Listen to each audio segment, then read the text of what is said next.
Journey.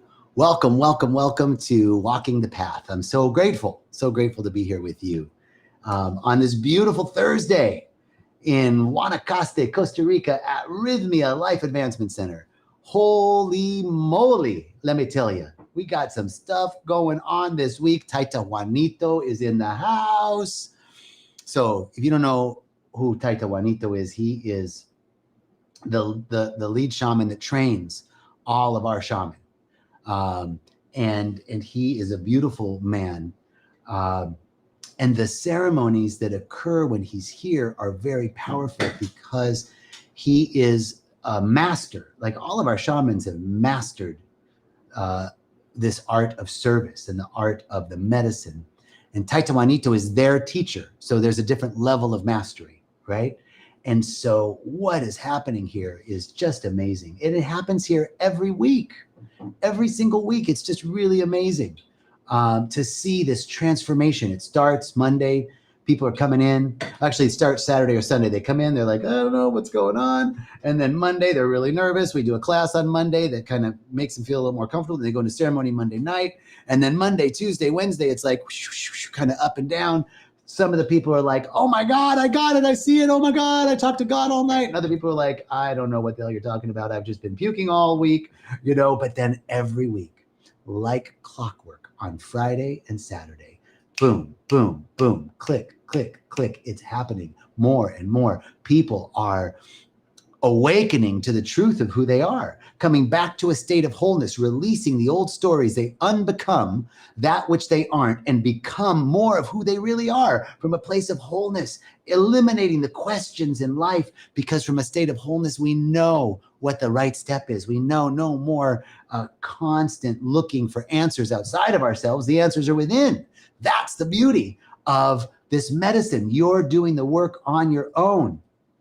Yes, Tracy says, I got my miracle in breathwork. You work all week and you're like, I don't know if I got it. Boom. And then in breathwork, it was all that work that the medicine had to do with you to get there. Aloha, Debbie. Good to see you.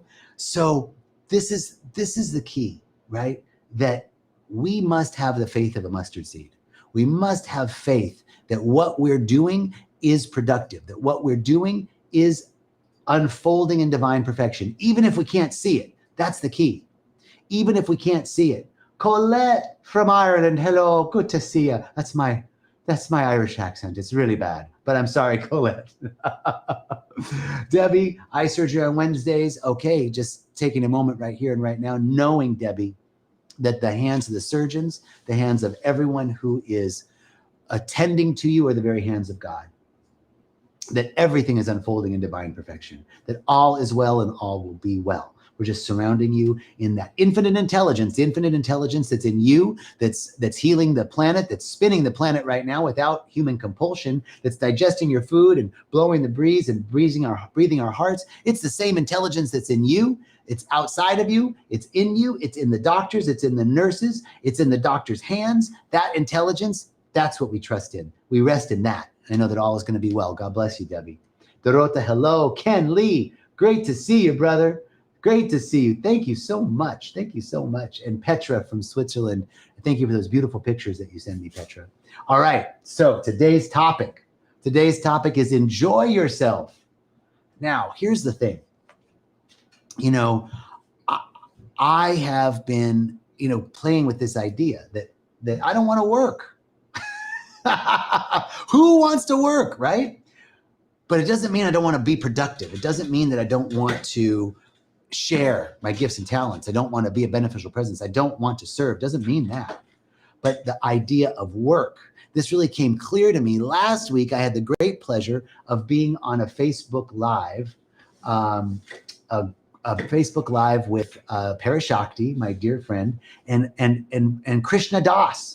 Krishna Das and Parashakti and I, right? Like I got to be with Krishna Das, one of the most famous spiritual musicians of all time, right? And Parashakti thanked him for all the work that he did. She said, I want to thank you for all the work that you've done all these years. And he said, well, if it was work, I wouldn't have done it. I thought that was great, right? That's what I'm talking about. The concept of what work is, drudgery, trading your time for money, obligation, having to do stuff, right? That the have to, that's work. What Krishna Das was talking about was that what he was doing wasn't work. It was passion. It was joy. It was pleasure. And it was productive. And it impacted people, and it changed his life too, right? So that little interview, that little thing that he said made me so clear and so happy because it spoke to my heart. That's what I'm looking for. It reminded me. I want to share with you this story of being a child. When I was a little kid, all through grade school, middle school, high school, and even into my first couple of years of college, I was a really poor student. I got really bad grades.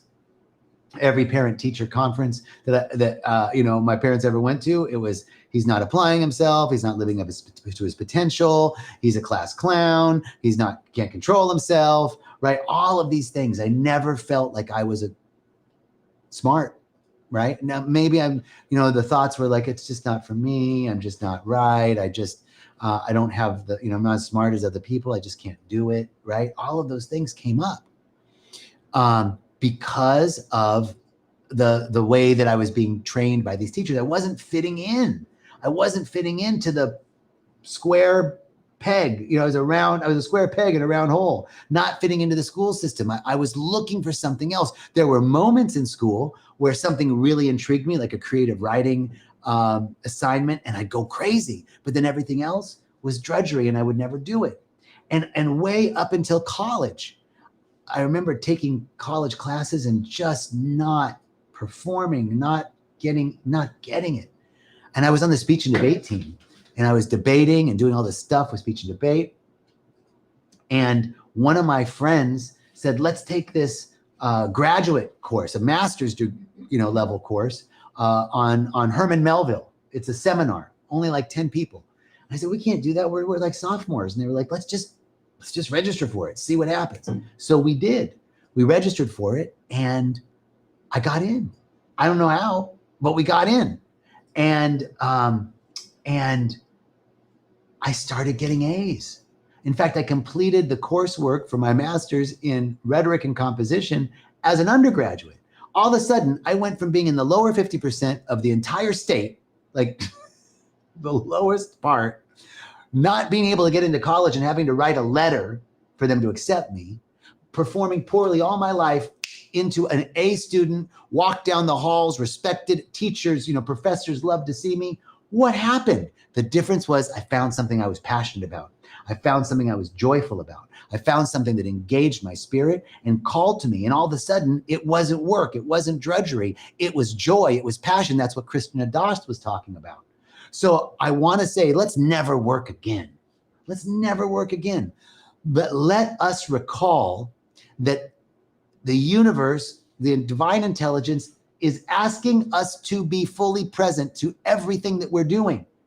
And to be fully present in everything that we're doing, we must bring joy and passion to it. Now, this is really going against the grain. Societal convention tells us you work hard, and then you die. Life's a bitch, and then you die. Whatever it is, like who wouldn't want to just do things they enjoyed, right? Oh, who do you think you are? Who's going to clean the toilets if people only do things they enjoy, right? But this is the key. This is the awareness that we must bring to the deeply ingrained race consciousness that says that we've embodied. We have embodied outside beliefs about what we should or shouldn't be doing. I want to say hi to everybody. Petra, thank you. Becca, hello. Betty, great to see you. Tracy, hello. Therese, great to see you. Thank you all so much for joining. KX, so great that you're here. I'm happy to see you too. Annie, thank you. So here's the deal. We're going against the grain. We're going against the grain. Everybody's saying, no, you got to work hard. You got to save your money. You got to do. Yes, we want that. I'm not saying don't work and live in poverty, but what if abundance and wealth followed joy and not hard work? What if abundance and wealth followed joy and not hard work, right? Because just like when I was in college and found these classes that I loved, all of a sudden it was easy. And it was still work. I still had to apply myself. And there were certainly times that I was like, oh, I'd rather not be writing this paper, but I enjoyed it. I loved it. And so I was able to do it, right? So here's the thing. The universe doesn't hear us. The universe feels us. So no matter how much I'm saying positive things, hey, Janice, thank you. I'm so glad that you enjoy it. No matter how much I'm saying positive things, if I'm feeling, ugh, I don't want to do this, that's what the universe is going to respond to. It responds to our feeling tone, our vibration. It doesn't respond to our words. So how do we attract wealth and abundance? How do we attract that which we want? How do we attract that which is seeking to emerge through us, living our best lives, being a great contribution, using our gifts and talents, fully self-expressed, a beneficial presence on the planet? How? Through joy, enjoyment. We must bring passion and joy into everything that we do. And that requires that we're doing what we love. But everybody says, you can't do what you love. Oh, no. Who do you think you are? Everybody wants to do what they love. We got to go to a job. We got to figure this stuff out. Yeah, we got to live. We got to live in this world. We got to make money. Here's the thing. Money, there's an old book, do what you love and the money will follow. It's an old, right? It's the truth. Be in joy, and everything shall be rendered unto you. You cannot connect. I cannot connect with my joy. I cannot connect with my wealth. I cannot connect with my abundance and prosperity if I am feeling like drudgery and work and I don't want to touch this and all of those feelings of resistance. It's not going to come.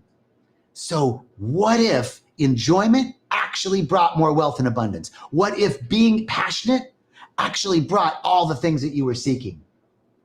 This is the truth. What we are seeking is seeking us. What we are, 1111, woohoo. Kevin, hello. Josh, Ellie, great to see you. I love your comments, love it. 1111, that's today, right? 1111 is a gateway. That means 1111, the universe is taking a snapshot of your thoughts and feelings.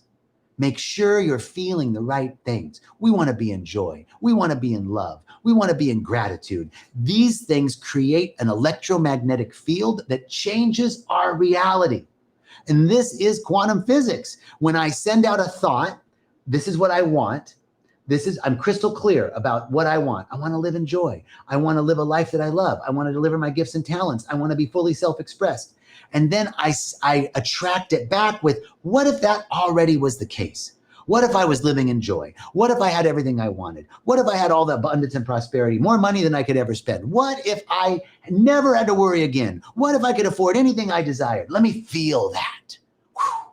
Yeah, now we're feeling it. Now we've sent out the thought, and the feeling is the attractor. The thought is an electrical current. A thought is an electrical chemical reaction in the brain. So a thought is a unit of energy. It's an chemical electric reaction in the brain. And my feeling tone draws it back. It's a magnetic field. So when I send out a thought and I am drawing it back with a feeling, I'm creating a new electromagnetic field, which creates a new reality. I'm actually changing my reality, drawing to me unexpected good, unexpected offers, unexpected kindness, unexpected love, unexpected generosity, unexpected money coming from unexpected places and unexpected ways in my life and your life and everyone's life. That's what living in joy does. That's what living your passion does. That's why the money follows. That's why everything is dependent on our acceptance. Remember the story of Harriet Tubman. If I told it last week, I'm going to tell it again because it's a great story. Harriet Tubman was the Underground Railroad, right? If you don't know the story, she was a woman who escaped slavery and then went back into slave territory to rescue other people. And she said that she could have rescued so many more people but they didn't believe it was possible. They didn't believe it was possible. One, and the second thing is they were afraid. So people kept themselves in slavery because they didn't think the possibility of freedom was real, and they were afraid to even try because they didn't even think it was real. Isn't that a great metaphor for where we're at? How much of us, how are we keeping ourselves chained down in the toxic bonds of these chains of lack, limitation, not enoughness, limited possibility, limited potential? Is that the case? Can I believe that I can be wealthy and prosperous and abundant and healthy and vital and live my passion and be in joy? Can I? Can you believe it? Can we just have the faith of a mustard seed? Because that's all it takes. Just that little bit, just a little bit of that will draw forth. All it requires is the faith of a mustard seed to draw forth, to magnetize joy to you, to magnetize abundance and prosperity to you. Do what you love. Follow your passion. Be in joy. We cannot connect with our truest desires any other way but in joy. We can't connect with our ancestors except in joy. So if you have a loved one that has passed and you want to connect with them, they can't connect with you in sorrow and pain. They've got to connect with you in joy. Hey, KX, Kathleen L. Great to see you, Kathleen. Bye, I love you, brother. So if we want to connect with our ancestors, if we want to connect with our purpose, if we want to connect with abundance and prosperity, if we want to connect in health and vitality, if we want to connect in joy and harmony and peace, we've got to do it in joy. That's it. Now, that's how we transform, Dorota, the beautiful, the lower thought forms of fear and not enoughness and limitation. That's how we break through by holding just the littlest bit of that vibration of joy, of possibility. It's possible. It's possible that I can have it all. It's possible. Can I believe it? If we don't believe it, we can't be it. We can't have in this dimension that which we don't have in consciousness. We can't have anything in the material world that we're not willing to become in our consciousness. Consciousness precedes form. The thought precedes the form. First, there was an idea of a cell phone, and then there was a cell phone. First, there was an idea that we could fly, and then we could fly. Thought precedes form. We got to believe it. We got to believe with all our heart, with all our soul, with everything we have, that it's possible that we can have it all. Be in joy, be in love, be in wealth, be in prosperity, because the truth is there's no separation. There's no separation. Wow. Okay. We're just about at 17, 18 minutes. I think that's a good place to I feel complete. You guys feel complete? We got to be in joy. Let me look at my notes. Nope, I covered everything. All right, everybody. I just want to say, Vads, great to see you. Thank you all. Betty, I'm just so grateful, so thankful for you all being here. I really appreciate it. And I'm sending you so much love. I know this truth, that all the joy, all the love, all the abundance, all the prosperity, everything that you could possibly want are right here, waiting to be accepted. It can't happen unless we accept it. So I know there is that within you that knows, that accepts the truth, that everything is available. Everything is being rendered unto you. Nothing is being withheld. Everything is available. We must simply accept it. For our acceptance makes it real and opens the space for manifestation to rush in. And so it is. God bless you. We'll see you soon.